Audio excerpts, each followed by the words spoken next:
Sigurado ka bang di nakahalata yung Kiara na yan? Parang di na siya masyado nag-uusisa. I think nakumbinsi ko naman na siya. Pero love, huwag ka pa rin mangkumpante ha. Expert sa pagsisinungaling yung babaeng yan. And it takes one to know one. Kaya, tuloy mo lang yung pagpapanggap mo, okay? Love, it's not that easy. Kanina parang gusto ko na siyang sakalin eh. Lalo na pag naiisip ko yung ginawa niya kila Dad at Luigi. Parang gusto ko na rin siyang patayin. Love, huwag kang tumulad sa kanya. Tiisin mo lang. Let her feel like she's in control. Na nauuto ka niya. Kasi kapag kampante siya, doon siya nagiging careless. Kapag naging careless si Kiara, magkakaroon ka ng opportunity to get something na magiging DNA sample niya.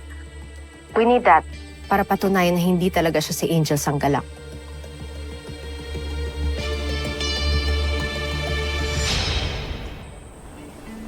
Ano, masarap ba?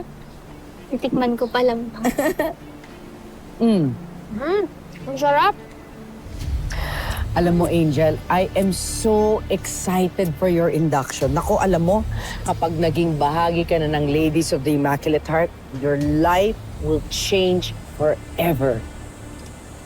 Ako, tita, maraming salamat po talaga, ha. Gusto ko lang naman po kasi maging proud na po talaga kayo sa akin. Tsaka kayo na lang yung natitira kong pamilya.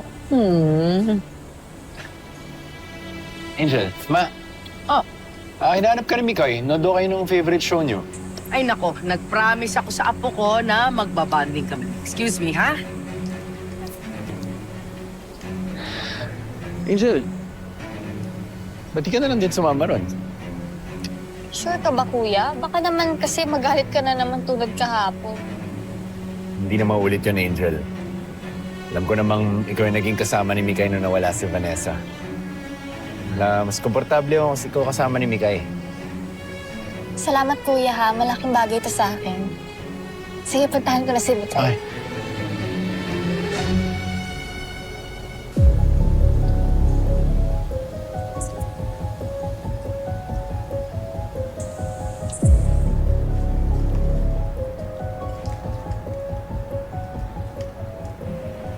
Siguradong makukuha na namin ang DNA ng babaeng to. Mapapatunayan ng hindi siya ang totoong Angel. Ay, teka yung tumbler ko. Kuya, anong ginagawa mo?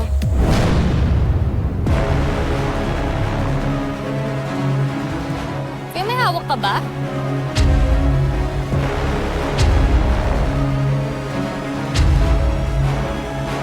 Kuya, may hawak ka ba?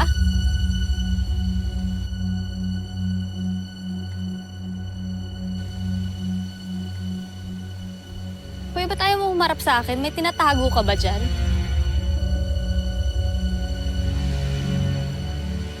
Wala. Wala akong tinatago. Ano ba? Kuya, yung hikaw ko.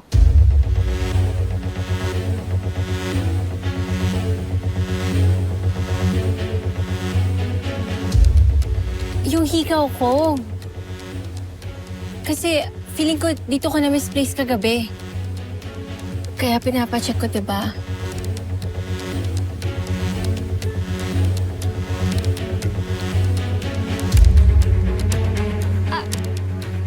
Parang wala naman kami nakitang hikaw dito. Baka naiwan mo sa ibang lugar.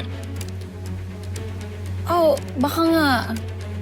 Sige, I'll just keep looking, ate. Sorry, Kuya Marco, naabala pa kita. Iwan ko lang yung tumbler.